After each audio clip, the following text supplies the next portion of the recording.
Welcome back to Golden Wellness Daily. What if the very thing you trusted to keep you healthy was quietly raising your risk of a stroke? Not next year, not in 10 years, but tonight, while you're asleep, with no warning, no pain, just silence. And then you wake up, unable to speak, or move your arm, or recognize your own reflection. Here's the part no one tells you. It's not that walking is bad. It's that walking, after 60, has rules. Rules your younger body could ignore. But now, your circulation's different. Your brain's more sensitive. And tiny mistakes can have massive consequences. In this video, I'm going to show you 9 walking habits I've seen trigger strokes in older adults. Real people. Doing what they thought was healthy, until it nearly cost them everything. Let's begin. Because knowing what not to do just might save your brain. I've been a brain doctor for more than 3 decades, and I've seen it too many times. A man walks into my clinic, sharp mind, strong handshake, proud of his health, his habits. He walks every day, eats right, does everything by the book. Then one morning, he wakes up and can't move his right arm or speak clearly. And just like that, everything changes. His wife looks at me and says, "But he was healthy? He walked all the time." And that's the part that haunts me. Because yes, he did walk. But the way he walked, the when, the how, the little habits around it, those were the parts no one ever warned him about. You see, walking isn't the problem. It's one of the best things you can do. But after age 60, your body doesn't process activity the way it used to. Instead of boosting health, certain walking routines can strain your brain, thicken your blood, spike your pressure at night, or slowly reduce oxygen to vital areas without you ever feeling it. That's why this video isn't about stopping your walk. It's about upgrading it. So it works with your brain, not against it. Because when you understand how to walk smarter, not harder, you give your brain the best chance to stay sharp, steady, and independent. So let's go over the 9 most common walking mistakes I see in older adults, and how you can avoid them. Simple changes. Big protection. If you're over 60 and you care about staying sharp, steady on your feet, and independent as long as possible, don't miss this. Because these aren't just tips. They're warnings most people never hear. And once you understand what's at stake, you won't walk the same way again. Let's start with the first and most overlooked mistake. I'd say, before we dive into the list, if you find even one of these insights helpful, would you leave a quick comment with the number 1? It lets me know you're with me, and it helps this message reach more seniors who need it. If something feels confusing, or you've lived through one of these moments, share that too. We're in this together. Number 1. Not drinking water before and after your walk. It sounds harmless, right? A short walk around the block. No big deal. You'll drink something later. But here's what most people over 60 don't realize. Your sense of thirst fades with age. Your kidneys filter less efficiently. And your blood becomes thicker, faster. That thicker blood? It doesn't just slow things down. It starts looking for places to stick. It forms tiny clots. And if one travels to your brain while you're asleep, it can block oxygen in seconds. One study from 2025 found that older adults with high blood viscosity, often due to mild dehydration, were 45% more likely to suffer a stroke during sleep. And many of them never even felt thirsty. I had a patient, Mr. Jameson, strong guy, walked 2 miles every day in the Colorado sun. but he hated carrying water, said it made him look like a tourist. One morning, his wife found him collapsed, a major stroke. No heart issues, no blockages, but his labs showed mild chronic dehydration and sticky clots that had been building up quietly for months. It nearly cost him everything, his speech, his independence. Here's the truth. Even just 1% dehydration can reduce blood flow in your brain's smallest vessels. And your brain is most vulnerable during sleep, when pressure drops and oxygen dips. Instead of thinking, "I'll drink when I'm thirsty," think, "I'll drink so my brain doesn't starve tonight." 6 to 8 ounces before your walk. 6 to 8 more when you return.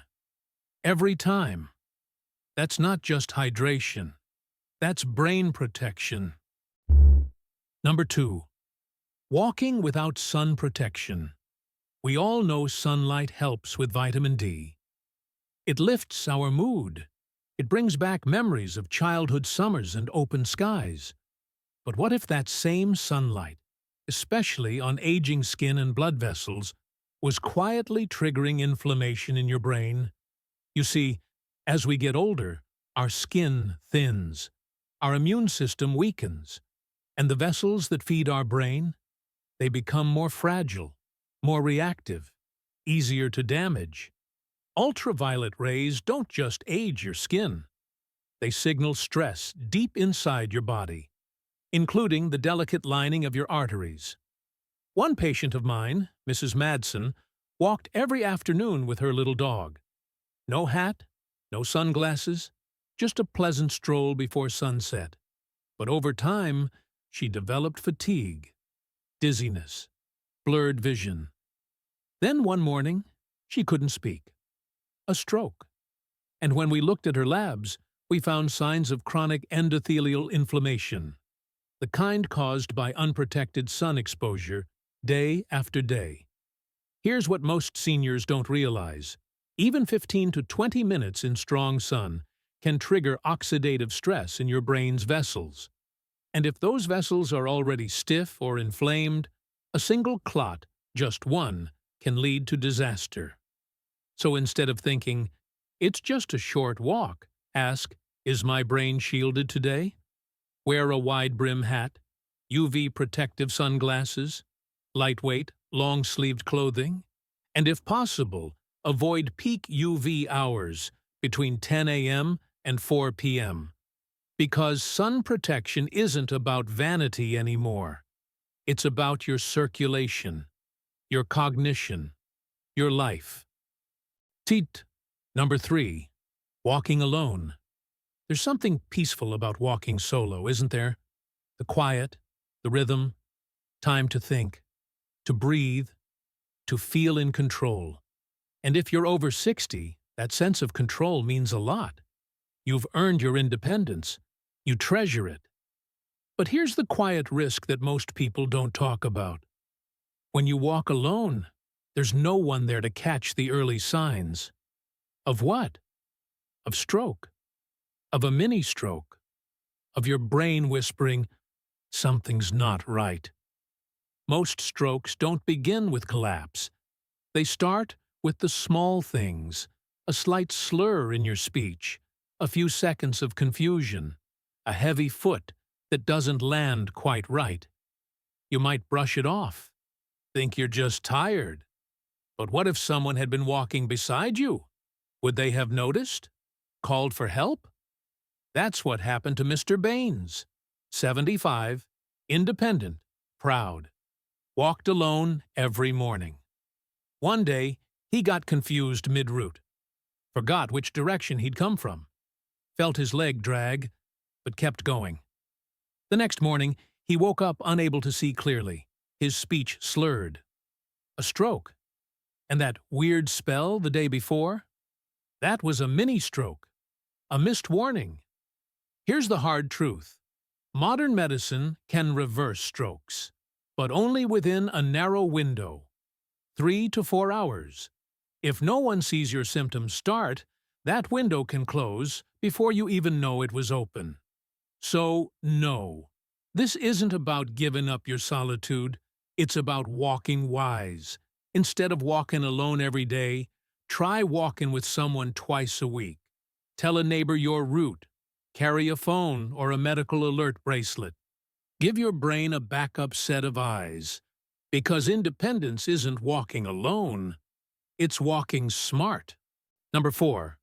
Walking right after a heavy dinner. For many people, it feels like the perfect routine. Eat a warm meal, slip on a jacket, take a walk, help digestion, wind down the day. But what if that evening habit, done with the best intentions, was silently pulling blood away from your brain and setting the stage for a stroke while you sleep? Here's what's happening inside your body.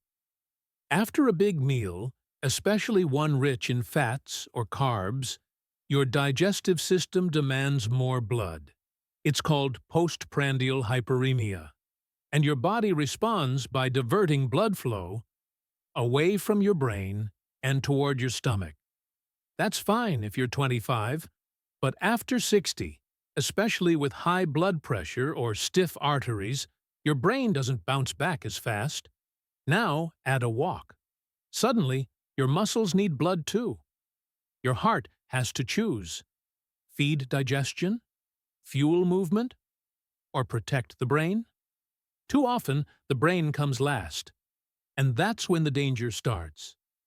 Dizziness, disorientation, even tiny clots forming in narrowed vessels, clots that can quietly travel upward while you sleep. That's what happened to Mrs. Coulson, a retired music teacher who walked after dinner every night. She ate pork chops, potatoes, pie. 15 minutes later, she was out the door. Felt fine, but early the next morning, she couldn't speak. A clot had blocked a key artery. There were no major risk factors except timing. So instead of walking right after dinner, wait at least 90 minutes. Let your body digest first. Or better yet, walk earlier in the day, when your brain is alert, your circulation is balanced, and your body isn't caught in a tug of war for blood supply. Because walking is healing, but only when your brain is ready to receive the benefits. Number 5. Walking with poor posture. You might not even notice it.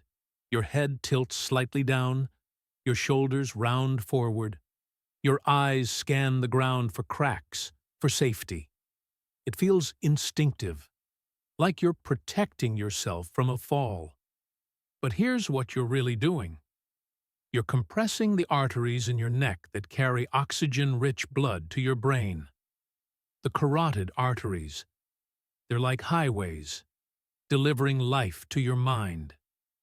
And when your head hangs forward, those highways narrow, blood flow slows, clot risk rises, and if a clot forms in one of those vessels so close to the brain, it doesn't have far to go. Mr. Knox, 78, was one of my patients. He hadn't had a stroke. Not yet. But he'd had a scare, blurred vision, slurred speech, a brief spell while walking. When I watched him demonstrate his walking routine, I saw it instantly. His neck bent almost 45 degrees forward, trying to stay safe, but actually starving his brain of oxygen. A simple ultrasound confirmed it. When he walked that way, his blood flow to the brain dropped significantly. Since then, we've worked on posture, core strength, shoulder alignment, a gentle upward gaze. And now, his gait is smoother, his head is high, and his brain is getting what it needs again. So instead of looking down in fear, try lifting your chin. Look 10-15 feet ahead. Imagine a string pulling the crown of your head toward the sky. Use walking poles if you need balance. Stretch your upper back daily, because posture isn't just about appearance. It's about blood flow. It's about brain health. And it might just be the difference between a safe walk and a silent stroke. Number 6. Wearing the wrong shoes. When you think about stroke risk, shoes probably aren't the first thing that comes to mind. But they should be, because the shoes you wear, their fit, their support, their flexibility, can quietly shape how you walk, how you balance, and how blood moves through your legs, all the way back to your brain. You see, as we age, the fat pads on the bottoms of our feet thin, our arches flatten, our ankles stiffen, and that stylish pair of slip-ons you've had for years, they may be throwing your entire gait off, step by step. Mrs. Jeannie Rohr, 72, walked every day. Smart, organized, full of energy. But she always wore the same canvas flats. Easy to slip on, no fuss. Until one morning, her right foot gave out. She fell. The ER scan showed a small stroke, and her leg ultrasound. It revealed a clot in a deep leg vein, likely caused by months of reduced circulation and foot compression from unsupportive shoes. It caught her completely off guard. But the science is clear. Shoes that are too tight, too hard, or too flat can restrict venous return from your legs, increase clot risk, and shift your posture in ways that affect the entire body. So instead of thinking, "These shoes feel familiar," ask, "Are they helping my balance or quietly sabotaging it?" Choose shoes with arch support, with shock-absorbing soles. Make sure the toe box is wide enough, no cramped toes. Avoid flats with no cushion. Avoid worn soles that wobble when you walk. Visit a podiatrist every year or two. Have your gait assessed, because your feet are the foundation.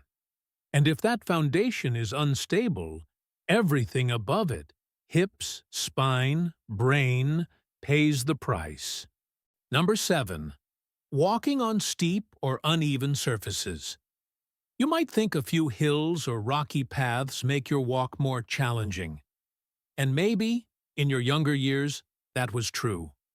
But now, those little inclines may be quietly stressing your brain and heart more than you realize. Here's why. When you walk uphill, your heart has to pump harder. When you walk downhill, your balance is pushed to its limits. And when the surface beneath your feet is cracked, sloped, or unstable, your entire body has to work overtime to stay upright. That stress doesn't just affect your legs. It impacts your blood pressure, your oxygen flow, and your brain's ability to adapt to sudden shifts in circulation. I had a patient, Mr. Ellis, 81, active, proud, sharp. He walked the same wooded trail every day, believing the uneven ground was keeping him young. Then one morning, after a rainy night, he slipped slightly on a muddy slope. Didn't fall. But his heart raced. He felt dizzy. By evening, he was confused. His speech was slow. A right-sided stroke had quietly taken hold. And it wasn't just age. It was terrain. The irregular demands of that trail had spiked his blood pressure, stressed his vessels, and likely dislodged a small clot that had been building for weeks. So instead of asking, "Am I challenging myself enough?" ask, "Is my brain safe on this path?" Choose flat, even surfaces, sidewalks, local tracks, indoor malls. Wear shoes with grip. Avoid slippery leaves, wet grass, loose gravel. And if you feel tired, stop. Let your system recover. Because when your footing is unstable, your circulation becomes unstable. And the price of that instability can be everything. Number 8.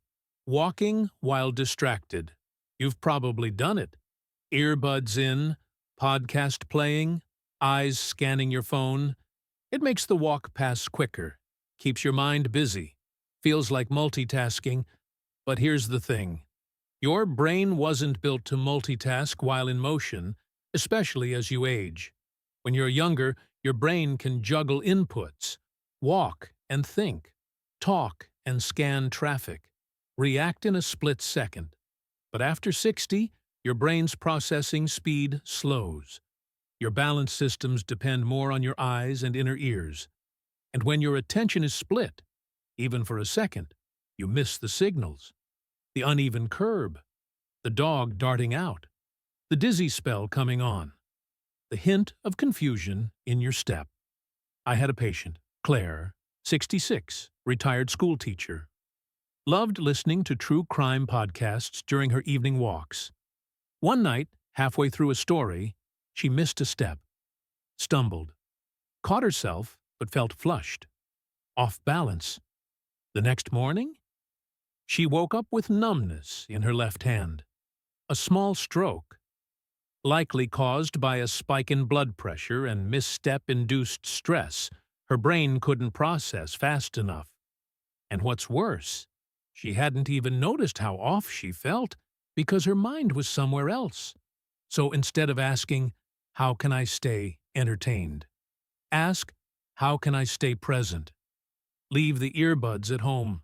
Let your brain focus on posture, breath, rhythm, surroundings. Use your walks as brain training. Because walking is not just exercise. It's coordination. It's balance. It's awareness. And the more present you are, the safer your brain becomes. Number 9. Walking too late in the day. For many older adults, evening walks feel peaceful. The sun is lower. The streets are quiet. You get to stretch your legs before bedtime. But what if that evening stroll, especially after 7 or 8 p.m., was quietly disrupting your brain's ability to repair and recharge? You see, your brain isn't just resting at night. It's flushing out waste, resetting hormones, and balancing your blood pressure for the next day. But if you walk too late, especially with poor lighting, fatigue, or after a large meal, you can trigger subtle imbalances in your nervous system. Your adrenaline rises, your heart rate stays elevated, and your sleep becomes lighter, shorter, less restorative. That combination, fatigue, poor sleep, post-exercise blood pressure shifts, can increase your stroke risk overnight, especially if you already have high blood pressure or sleep apnea. Dr. Khoury, a retired pediatrician I treated, was in great shape. Walked every night at 9 p.m. sharp. Thought it helped him sleep. But over time, he noticed brain fog, mood dips. He started waking up at 3 a.m. with a racing heart. Then, one morning, a small clot lodged in his brain's posterior circulation. A silent stroke. No paralysis, but his memory hasn't been the same.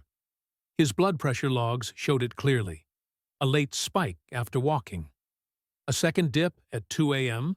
and unstable circulation during sleep. So instead of asking, "When do I have free time?" ask, "When is my body best prepared for movement?" Aim to walk in the morning or early afternoon. Within an hour or two of waking is ideal. That's when your brain is alert, your vessels are ready, and your body can recover fully before bedtime. Because timing isn't just about convenience, it's about protection. And your brain deserves the best timing you can give it. Dirt. So now you know, walking, while one of the simplest things we do, isn't always simple after 60. It can heal, or it can harm.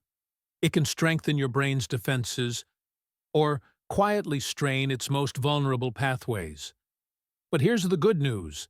Every one of these mistakes is fixable, and every correction brings you closer to a walk that protects your mind, your memory, your independence.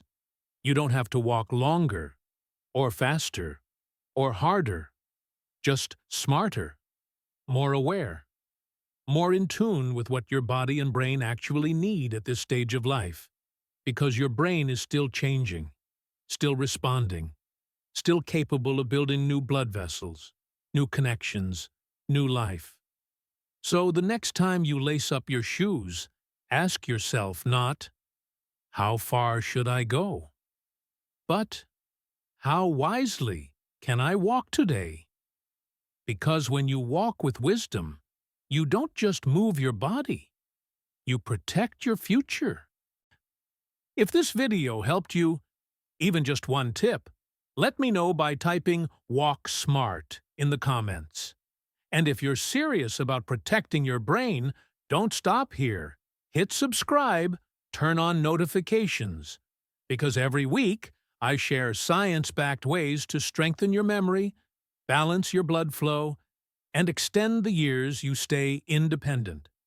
And if you know someone over 60, a parent, a neighbor, a walk-in buddy, share this with them. They may not know these hidden risks, but now you do. Walk safe. Walk wise. I'll see you in the next one.